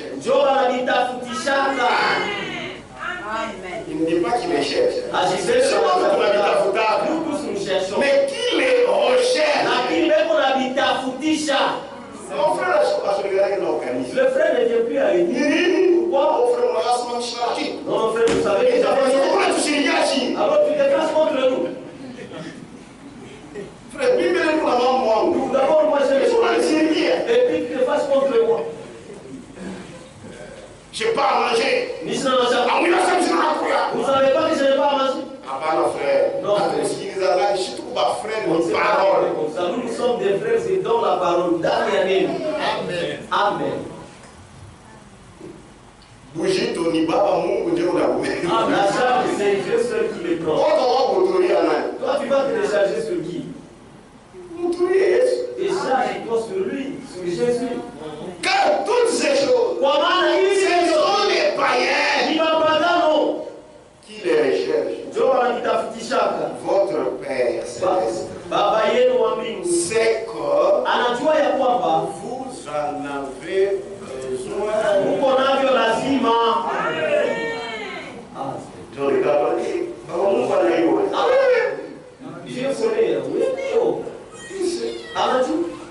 Que tu en as besoin. Cherchez premièrement royaume et la justice de Dieu. Et toutes ces choses seront données par-dessus. Reçois d'abord la parole. Que ça pénètre. Que ça agisse. Ne vous inquiétez donc pas du lendemain. Car le lendemain aura soin de lui-même. À chaque jour suffit sa peine. Amen. Que Dieu vous bénisse. Que Dieu vous bénisse. Amen. À chaque jour suffit sa peine. 1 Timothée. Timotheo wa kwanza. 1 Timothée, chapitre 6. Timotheo wa kwanza sura ya 6. À partir du verset 7. Kuanzia shairi yake ya 7. Car nous n'avons rien apporté dans le monde. Et il est évident que nous n'en pouvons rien emporter. Dans l'Ecclésiaste, il continue. Il y a des gens, il a beaucoup souffert pour ses richesses. Achille profitait d'elle. Mais il en profite. Mais c'est lui qui n'a pas souffert pour cela. Allez, il bénéficie de ça. Lorsque tu as tout, tu as lutté. Je vais me reposer. Et je mange maintenant. La mort aussi, mais me voici. Petit moi. La barrière petit là. Qui n'a même pas souffert pour ça. Allez, il prend tout. Car nous n'avons rien apporté. Et il est évident que nous n'en pouvons rien apporter. Si donc nous avons la nourriture et le vêtement, cela nous suffira. Cela nous suffira. Il est appelé. Mais lakini ceux qui veulent s'enrichir tombent dans la tentation, dans le piège et dans beaucoup de désirs insensés. Désir venir. Anassa. Oui, frère. C'est peut-être une cantion, ainsi de suite. Et dans beaucoup de désirs insensés et pernicieux. Moi, je me suis toujours posé la question. Coca. Frère, c'est 2000. Donc, on est quelque part. Il va quelque part. Là où Coca moya. Où les Coca moya. $20. $20. Michel. Beaucoup Michel. $20. Coca. Un repas. Chakula. Avec une fois, j'ai mis 10 000. Peut-être ailleurs c'est $200. $200. Il coulé $200. C'est lui qui fait des soins chez lui. Il donne la ration qui n'en fait même pas 10 000.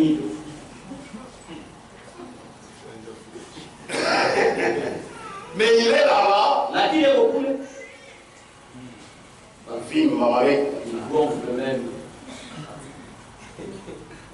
C'est ça, Dieu est insensé. Oui. Et puis tu termines tout l'argent. Tu rentres à la maison. Papa, je n'ai pas le stylo. Papa. Et tu es insensé. Amen. Tout ça, il est autre. On les vend. On les vend seulement. Mais qu'on te attentes pour quelque chose que tu n'as pas. Que Dieu vous bénisse. Amen. On va tout ça y ça. Amen. Amen. Et dans beaucoup de désirs insensés et pernicieux qui plongent les hommes dans la ruine, pas seulement dans la ruine, et la perdition. Car l'amour de l'argent est une racine de tous les maux. Et quelques-uns, en étant possédés,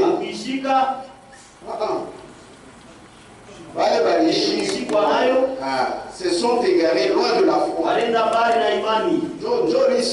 C'est ça le risque. Et se sont jetés eux-mêmes dans bien des tourments. Donc voici le Seigneur avait vu que tu en auras. Ça ne va pas te troubler. On ne va pas te troubler. Nous, on ne prêche pas l'évangile pour que les gens restent des pauvres. Nous croyons que Dieu peut donner. Mais ça, ce n'est pas notre préoccupation. Je vais me débrouiller. Je cherche. Mais je ne forcerai pas les choses. Je ne forcerai pas les choses. Et même ce que je reçois, je sais comment utiliser. Pour que le Seigneur en reçoive la gloire et l'honneur. Je n'aurai pas ça pour mépriser les autres. Nous sommes des enfants de Dieu. Et nous sommes simples. Nous devons être sages. Tu arrives quelque part. Ton frère, il n'a même pas une chaise. Je remarque. Il n'y a pas de chaise.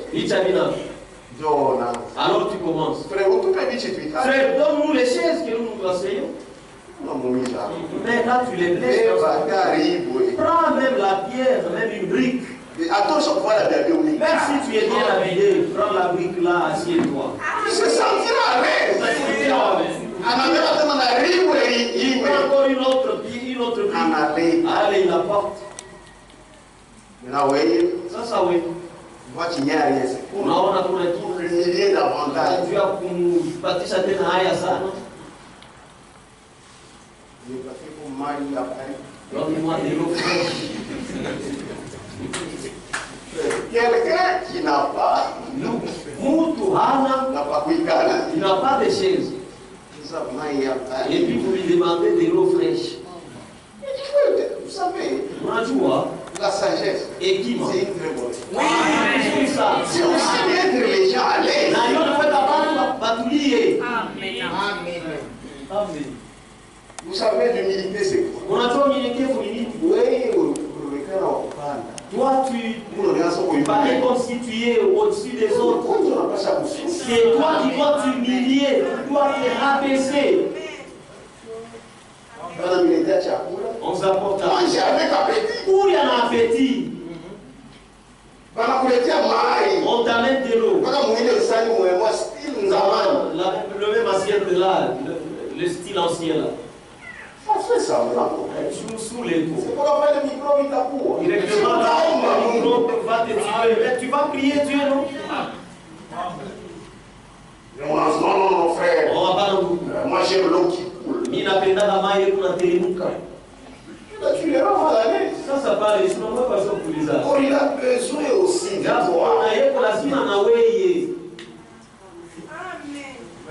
Maintenant, vous vous posez la question pourquoi communion fraternelle a une âme. Tout le monde est orgueilleux. Amen. Tout le monde est orgueilleux. Les gens viennent te rendre visite.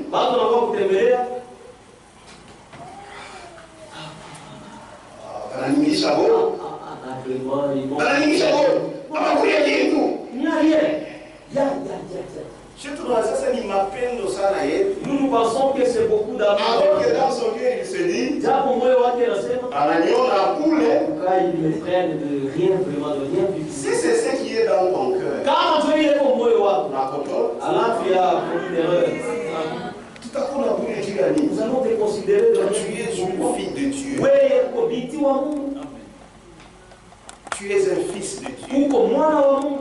Nous, ce qui nous intéresse, c'est toi. Si tu en avais, tu pouvais donner. Et vous aussi qui êtes allés, soyez sages. Là, les frères commenceront à vous fuir. Frère, lève-toi, Frère, je viendrai chez toi. Après la réunion, il y a famille. Nous avons la réunion de famille à Kamalondo. Mais si tu allais, tu les trouves. Il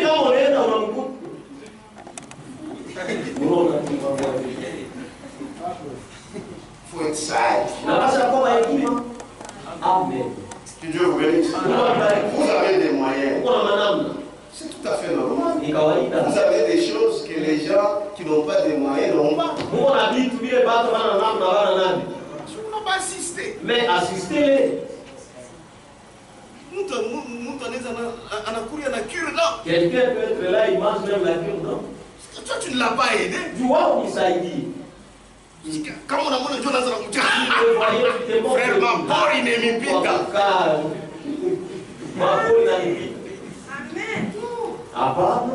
aimons-nous les uns.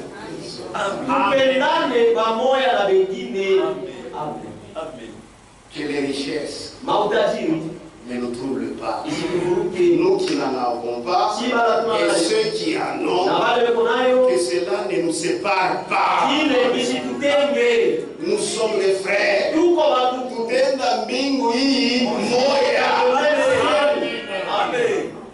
Amen. Que Dieu vous bénisse. C'est la vérité. Se sont jetés eux-mêmes dans bien des tourments. Pour toi, homme de Dieu, fuis ces choses. Et recherche la justice, la piété, la foi, la charité, la patience, la douceur.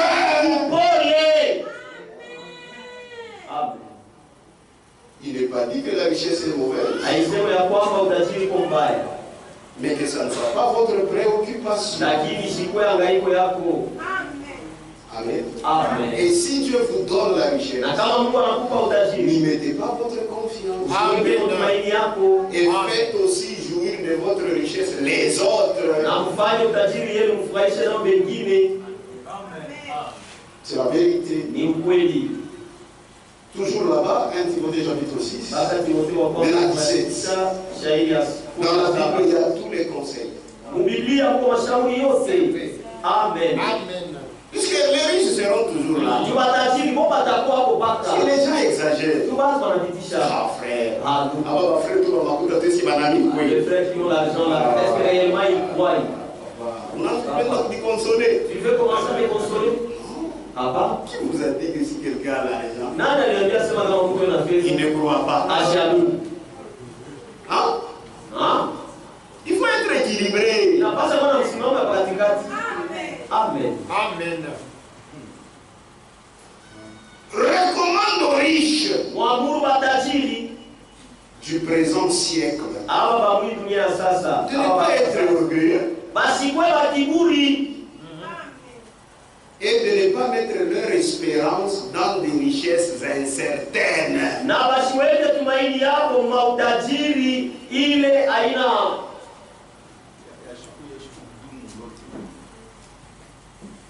Mais de la mettre en Dieu, qui nous donne avec abondance toutes choses pour que nous en jouissions. Que tu aies la richesse, que tu ne l'aies pas, mais si le Seigneur te donne la jouissance, c'est bon. C'est ce que je disais ici. Regarde toutes les richesses. C'est comme quelqu'un. Il était très friqué. Mais la langue ne goûtait plus. Donc le goût n'a qu'une vie. Je suis triste. Mais là, tu es triste. C'est-à-dire, c'est-à-dire tout ce que vous mangez, vous ne sentez pas le goût. Dieu commande, humilions-nous seulement. Inapasha Mungu akupatie afya njema. Amen. Pour que tu puisses en jouir. Ili upate kufurahi Et naye. lui, Dieu, quand il bénit, Na yeye Mungu kama anabariki, il bénit. anabariki. S'il te donne la richesse, Kama anakupa utajiri, frère, tu vas en jouir. ndugu utafurahi naye. Pour que nous en jouissions. Ili tupate kufurahi navyo. Que Dieu vous bénisse. Amen. C'est la vérité. Ni ukweli. Recommande-leur de faire du bien. Uwaambie watende mema, D'être riche en bonnes œuvres. wapate kuwa matajiri matendo mema, D'avoir de la libéralité. wapate kuwa wakukabula kwa uhuru, De la générosité. wapate kuwa tu babien, mkono wazi. Mais en faisant ça, Sasa kufanya ile et de s'amasser ainsi na wapate kujiwekea hivi pour l'avenir, akiba juu ya masiku ya kuya, un trésor asina placé sur un fondement solide, yenye kuwekwa yulu ya msingi ya nguvu, afin de saisir la vie véritable. ili wapate ile maisha ya vya kweli. Ils sont des enfants de Dieu. Ni watoto ya Mungu. Dieu leur a donné la richesse. Mungu aliwapatia utajiri. Il faudrait qu'ils fassent de bonnes œuvres. Inapasha watende mema. Amen. Amen. La parole est déjà entrée en eux. Neno ishakuingia ndani Il a yao, déjà agi. imesha kutenda, Ça leur a déjà donné la nature de Christ. ishakuwapatia asili ya Kristo. Ces gens-là, même s'ils ont la richesse, Wale watu wataka maneno ya les utajiri. richesses ne vont pas servir à kukabula makanisa. Mautajiri ne va pas servir de diviser les églises. S'il y a des gens Tuko bantu maudits, benye kulainiwa. leur richesse, Utajiri yako c'est pour diviser les églises. ni juu ya kukabula makanisa. Et moi, je me suis toujours posé la question sur les prédicateurs. Na mimi najiulizanga tu ulizo yule abahubiri. Comment quelqu'un peut te tirer au nez puisqu'il a l'argent? Namna gani mtu atakukota kumkua nzio kuna fedha? Tu n'as pas de personnalité. Kusema hamna buntu. Un frère, tout, il t'appelle. Ndugu tu mwana kuita. Moi qui suis bas, je l'aime. Na mimi kisimba chimbende tena. J'ai l'argent. Niko na fedha. Ne vous en faites pas. Usijali. J'ai déjà posé avec le frère là qui a encore l'argent. Nishakusumbulia na ndugu mwingine ule Et una aussi fedha. le frère qui a Na l'argent. ndugu mwingine tena yuko na fedha. J'ai une parcelle. Ali kuna kiwanja Ce n'est pale. rien. Haina D'ailleurs, ici, c'est pas beau. na hii mbele huko haina Si tabu. seulement tu quittes, Kama tu unatoka on fait une église. tunafanya kanisa. Directement, sonorisation. Malako ya Là, c'est pauvre, c'est rien. Kule ni maskini hakuna kitu. Après, attends, moi, Il y a même pas les affaires de Dieu là-bas. c'est que na wei Et toi, na mwenye mbiwa et même ta bébé là, parole haiyafanya kazi. la parole n'a pas encore agi. Déjà unawaza vile na utakuwa Alors je pasteur, pense pour moi aussi tu seras pasteur, utakuwa tu bien. seras bien. Donc haina mambo ya Mungu. Mais ce ne sont pas les choses de Dieu. Maintenant Mungu anafanya bien. Et Dieu a toujours fait bien. Tu fais ça. Unafanya Wale wenye baikula wanakukimbia. Ceux qui t'ont produit là dessus. Vous avez joué avec un homme. Ah, moi mlicheza na mtu wa Mungu. C'est toi qui t'es laissé jouer. Wewe ndio uliachilia wakuchezee. Amen. Un homme de Dieu Mtu wa Mungu doit avoir du caractère. anapaswa kuwa na tabia ya Mungu. Que Dieu vous bénisse. Mungu anibariki. Que Dieu vous bénisse. Mungu anibariki. Puisque quand quelqu'un te dit ça, Kwa sababu kama mtu anakuambia c'est-à-dire il sait, kusema najua il t'a beaucoup étudié. asa kukufunda sana. Oui. Na celui-ci. Kama tuna msomo wena. En tout cas, si vous isolez seulement quelque chose, c'est fini. Bon, si tu m'étonnes, Japo kama uneni. que Dieu soit loué. Mungu asifiwe. Na njinju nikuongoze bien. Alors c'est pour que je te conduise bien. Amen. Tu as des frères comme ça. Oh, bah, Kwa kwanza mbele. Il commence d'abord Bila kumwisho, à la fin. makuta ya Ton argent inasaidia kukabula makanisa. aide à Est-ce que tu es béni? à diviser les églises. Parce que tu es béni. Et tunabarikiwa pale. Tu n'es pas béni. Hauna umebarikiwa. Tu es maudit. Bado kwa kubarikiwa. Comment en un seul endroit, Namna gani bafasi tu moja. qui est deux assemblées, Ukuwe trois makutano mbili, assemblées makutano tatu de la même foi. ya imani moja. Frère, c'est une honte. Ndugu ni aya. Amen. Barafu ya nini? Ils se sont tiraillés pourquoi? Pour pasteur. Non, ils se sont tiraillés, ils veulent être pasteurs. Est-ce que pour pasteur, madame Fouya? Pour être pasteur, est-ce qu'il faut se capitaler de tout frère? Pourquoi nous pasteur? C'est tellement, les gens ne voulaient pas pour pasteur. Pas que nous sommes être pasteur. Dans les temps, les gens ne voulaient pas être les pasteurs. Zamani, pas compétent qu'il faut avoir pasteur. Mais pour le moment, la vie là, ça. Et on a dirigé. Comment il dirige? À qui tu es mis la main? Ah, si le jour où je prends. Que Dieu vous bénisse. Soyons sages. Même la richesse que Dieu nous donne. Oui, la richesse, il y a des gens. Moi, c'est ma richesse que j'ai divisé l'église avec. Non. Mais ça, c'est une malédiction. Moi, ma richesse, je l'ai reçue de Dieu. Je divise l'église de Dieu. Ah, tout le monde peut t'arriver. Non, n'est-ce pas, l'argent va s'envoler. Que Dieu vous bénisse. Quand le Seigneur vous donne quelque chose, c'est pour que vous le serviez. Évitez toutes ces choses-là. Il faut que la parole ne puisse pas produire en vous. Et Dieu vous bénira. Que Dieu vous bénisse. Recommande-leur de faire du bien. D'être riche en bonne œuvre. D'avoir de la libéralité, de la générosité. Et quand tu donnes, c'est dans toute discrétion.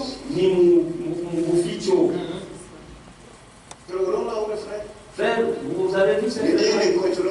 Comment tu as vu cette veste-là? Comment c'est là? Ah non, vraiment. En tout cas, c'est moi qui lui ai donné ça. Alors ces chaussures-là, comment tu as vu? Et même sa femme, tu as vu ce qu'elle a porté là? C'est toujours moi. Donc, et tu dis après, tu dis, que Dieu te bénisse. Tout ça c'est frère. Que Dieu te bénisse. Tu vois même l'autre soeur là, c'est toujours moi. Que Dieu te bénisse frère.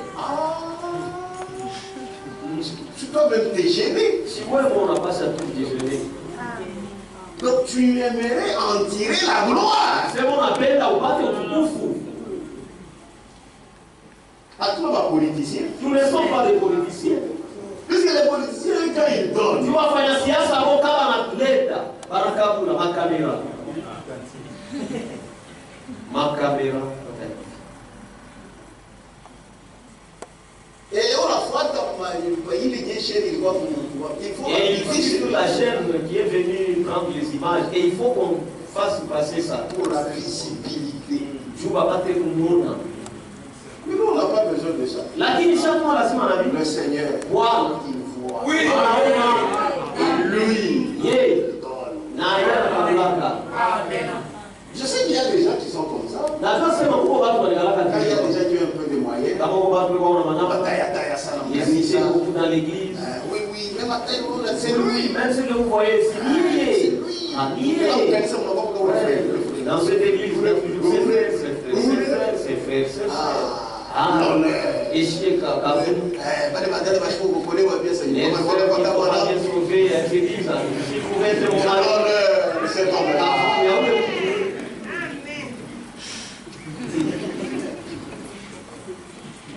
mais nous voulons que ici j'aime les frères, c'est pas bien. Tout s'aimer. Et d'abord quand ils donnent, ils vous disent je ne veux même pas que j'entende que vous citiez mon nom. Ce sont les bonnes personnes. Vous voyez quelqu'un qui donne quelque chose à la taille. On ne cite pas son nom ici. Alors frère, ce n'est pas arrivé. On ne va pas citer. Il faut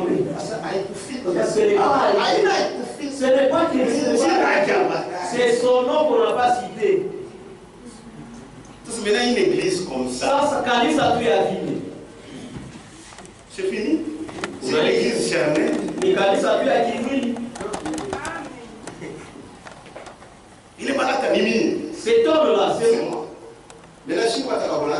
a des jours qu'ils vont se dire.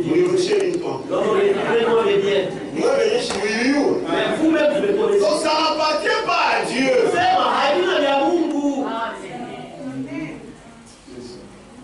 Que Dieu vous bénisse. C'est pourquoi, frère, faisons très attention. Amen. Amen. C'est la vérité. Maintenant écoutez. Il y a troisièmement. Marc 19, on dit l'invasion des autres convoitises. Marko sura ya 19 wanasema kuingiliwa, kushambuliwa na matama mengine. Luc 8:14 on dit Luka sura 8:14 wanasema les plaisirs de la vie. Manasa ya maisha. C'est ça le monde. Dunia. Vous aimez les plaisirs du monde? Unapenda anasa ya dunia? Vous êtes ennemi de Dieu. C'est ce que Jacques 4:4 dit. Adultère que vous êtes. Ne savez-vous pas comme ceux qui sont amis du monde sont ennemis de Dieu. Si vous êtes amis du monde, vous êtes automatiquement vous êtes ennemis de Dieu. Et dans 1 Jean,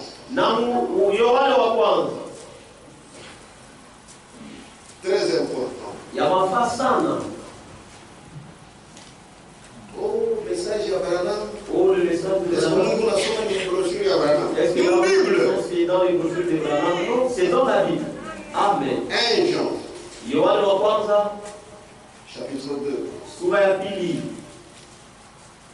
Bukristo na kidunia amwendani pamoja. Dans la modalité, ça marche. 1 Jean chapitre 2, verset 15 à 17. Yohane wa kwanza sura ya pili shairi ya 15. N'aimez point le monde. Usipende kama dunia. C'est Abraham qui a dit ça. Et Abraham alisema hivi. N'aimez point le monde. Usipende kama dunia. Ni les choses qui sont dans le monde. Au vitu vilivyo kwa dunia. Si quelqu'un aime le monde, kama mtu anapenda dunia, l'amour du Père n'est pas en lui. Mapendo ya Baba inakaa ndani yake. Car tout ce qui est dans le monde, kwa maana yote ni kwa dunia, la convoitise de la chair, tamaa ya mwili, la convoitise des yeux, tamaa ya macho, et l'orgueil de la vie, na kiburi ya maisha, ne vient point du Père, alitokea kwa Baba, mais vient du monde. Et le monde passe, et sa convoitise aussi. Mais celui qui fait la volonté de Dieu demeure éternellement. Amen. Amen. Amen. C'est la vérité. Vous pouvez aussi le lire dans Ephésiens 1. Dans Ephésiens chapitre 5 du verset 1 au verset 3. Donc n'aimez point les bons. Il y a des choses qu'un chrétien ne doit pas faire. Amen. Donc il a une attention. Mais si c'est le tu es chrétien, vous devez être le Page 30. Très important. On a vu tout le monde, Christ doit pas. Certaines choses vous chrétiens, non. Page 31. Paragraphe 113. Si vous avez encore le monde et l'amour du monde, le monde mourra avec vous. Parce que le monde est condamné à mourir.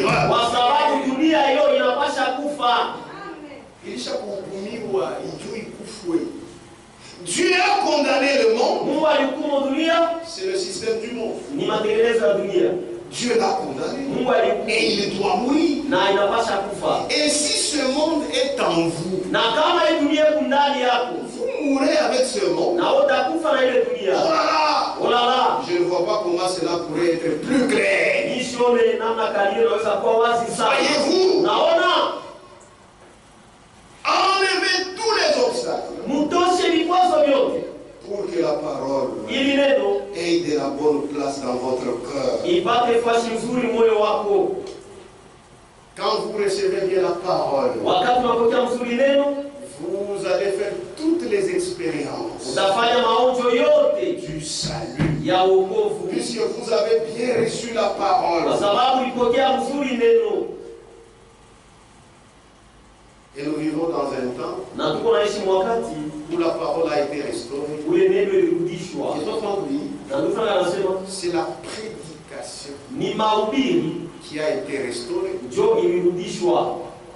Et pourquoi elle a été restaurée? Parce que la foi vient de ce qu'on entend. Et ce qu'on entend vient de la parole de Christ. Voilà pourquoi, dans les bouches des prédicateurs, cette parole qui a été restaurée, quand on la prêche, ça doit être une prédication restaurée. Pour que les gens fassent les expériences du salut. Mais ici, nous prêchons la parole de Dieu. Maintenant, regarde-toi. Qu'est-ce que cette parole a fait pour toi? Qu'est-ce que cette parole a fait pour toi? Qu'est-ce que cette parole a fait pour toi? Il y a longtemps que tu as cru. Regarde dans ta vie de tous les jours. Est-ce qu'il n'y a pas encore des choses à redire?